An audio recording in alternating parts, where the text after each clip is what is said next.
Assalamualaikum warahmatullahi wabarakatuh. Saya Sonia Ramadhani Akmal dengan NIM H54012210056. Di sini saya akan melakukan demo uji analisis ARDL di aplikasi RStudio. Nah, sebelum kita melakukan analisis ARDL-nya, kita perlu menginstal dulu package yang diperlukan. Ini, semua ini diinstal. Boleh diketik aja, terus kita run. Nah, untuk package yang diperlukan sudah berhasil kita install. Selanjutnya kita boleh nge-run yang ini, yang library ADL sampai ggplot2. Ini gunanya untuk mencentang kotak-kotak yang package yang udah kita install tadi. Jadi kurang lebih kita centang di sini. Tapi kita nggak perlu centang sendiri. Jadi langsung aja dimasukin ini. Nanti langsung kecentang secara sendirinya. Selanjutnya kita bakal langsung masukin datanya ke RStudio ini.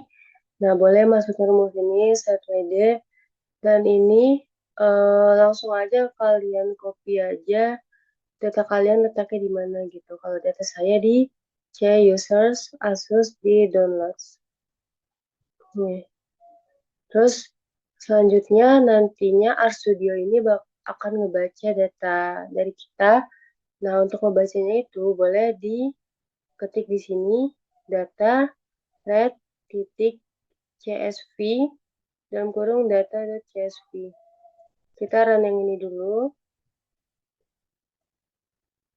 Nah, setelah itu kita run yang ini. Nah, di sini RStudio-nya sudah mulai membaca data kita ya. Selanjutnya kita bakal nambahin time series dari data kita karena kan kalau di RStudio ini waktunya itu belum kebaca ya, belum kedetek gitu. Maka dari itu kita boleh input secara manual di sini dengan rumus ini. Data ini dimulai dari tahun 2007 dengan datanya dalam bentuk kuartal. Boleh langsung di run. Nah, ini udah mulai di-detect ya untuk time series-nya. Terus untuk ngeceknya kita boleh ngetik di sini view dalam kurung TS data. Boleh kita run. Nah, di sini bisa kita lihat ya. Untuk data yang saya masukkan itu harga emas, minyak dunia, dan permintaan emas. Di sini sudah ada datanya. Boleh kita kembali lagi ke ininya. Selanjutnya kita akan melakukan uji stasionaritas data. Untuk uji stasionaritas data, boleh masukkan ini toolsnya. Yang pertama kita ingin menguji yang harga emas kan. Harga emas itu letaknya di kolom 1. Maka dari itu, masukkan rumus ini. Lalu di sini masukkan angka 1 karena harga emas itu letaknya di kolom 1. Boleh langsung kita run untuk melihat ADF-nya. Nah, dapat kita lihat di sini untuk p-value-nya itu masih lebih besar dari 0,05. Maka dari itu, data ini perlu di-differencing. Nah, selanjutnya kita akan mendifferencing data harga emasnya. Boleh di-run yang ini. Jadi, masukkan ADF, tes. Ini pembedanya hanya di sini, div. Lalu, di sini sama juga ya, angkanya 1. Karena di kolom 1 untuk harga emas. Boleh langsung kita run aja. Nah, di sini dapat kita lihat untuk p-value-nya sudah lebih kecil dari 0,05 ya. Selanjutnya kita akan uji stasionaritas pada data minyak dunia. Minyak dunia itu letaknya di kolom 2 ya. Jadi, di sini masukkan rumus yang sama, tapi di sini angkanya beda yaitu angka 2. Boleh langsung kita run. Nah, di sini dapat kita lihat untuk p-value-nya juga masih lebih besar dari 0,05.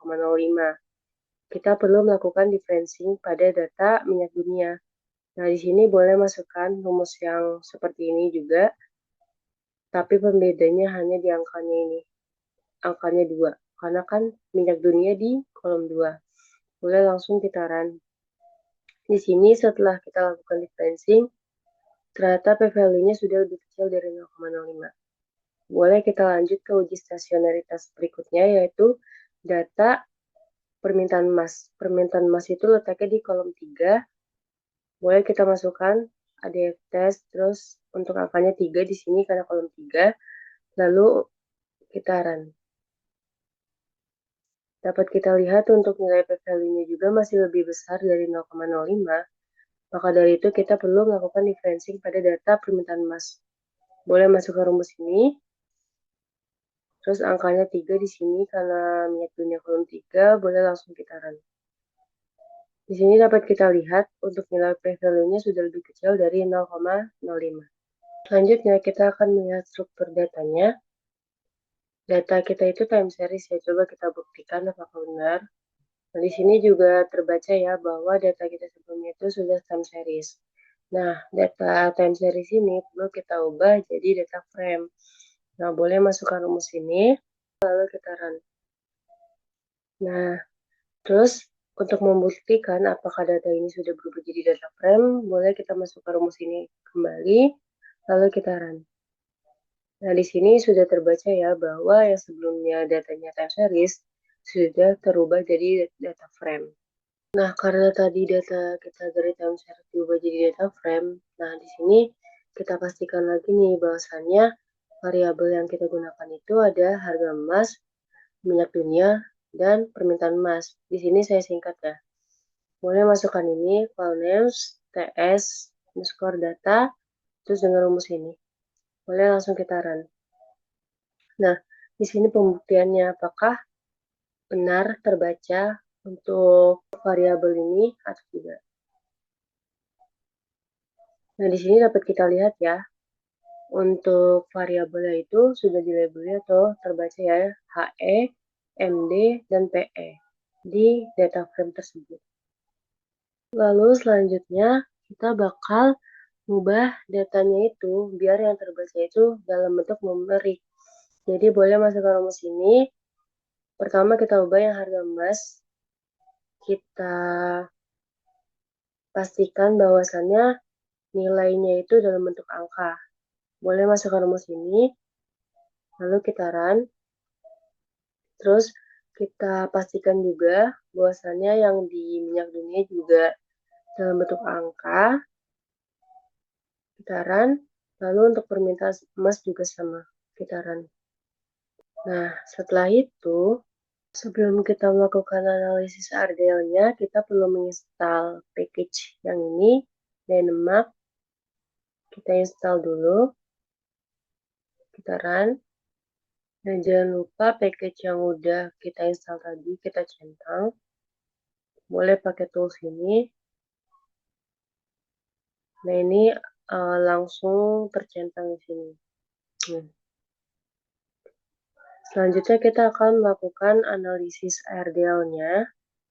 Analisis RDL yang kita modelkan adalah boleh masukkan rumus ini.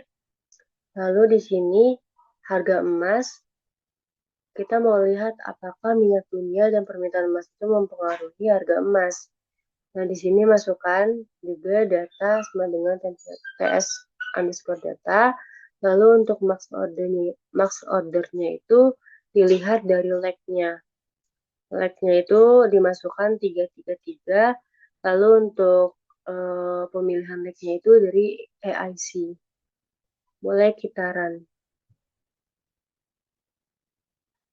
Nah, selanjutnya masukkan ini summary auto underscore RDL underscore model untuk meringkas seluruh model yang diuji. Lalu kita masukkan juga summary, bedanya yang ini ditambahkan base model ya, karena nantinya akan menampilkan model RDL terbaik berdasarkan kriteria AIC tadi. Boleh kita run dulu yang ini. Lalu kita run yang ini. Nah, ini untuk summary dari auto RDL modelnya yang mana untuk base model itu memiliki panjang 19, untuk tipenya itu DYNLM. Lalu untuk base order itu punya panjang 3 dengan tipe non. Lalu untuk top ordersnya punya panjang 4 dengan tipe data frame. Ini merupakan output dari proses pemilihan model ARDL.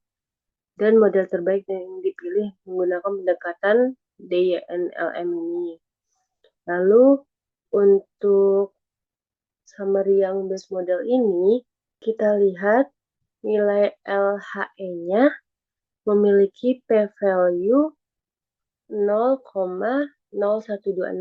Ini yang bintang ini, yang mana ini mengartikan sangat signifikan pada tingkat 1%. Lalu LHE2-nya juga memiliki nilai 0,02. Ini juga signifikan di tingkat 5%. Lalu untuk nilai MD-nya itu memiliki p-value 0,911590. Ini nilainya nggak signifikan ya, karena nilai p-value-nya jauh di atas 0,05.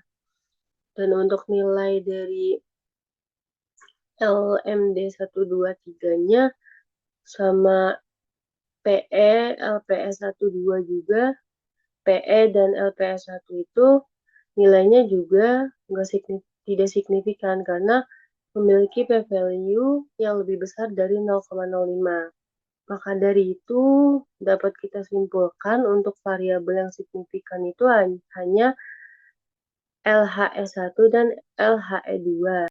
Variabel seperti MD, PE itu tidak signifikan. Yang berarti mungkin tidak memiliki pengaruh yang kuat terhadap variabel target itu. Tapi secara keseluruhan, model ini dikatakan signifikan karena p-value-nya lebih kecil dari 0,001. Artinya model ini 0,001 artinya model ini cukup dapat diandalkan untuk menjelaskan hubungan antar variabel dalam data ini. Sekian demo uji analisis ARDL di aplikasi RStudio. Kurang lebihnya mohon maaf. Wassalamualaikum warahmatullahi wabarakatuh.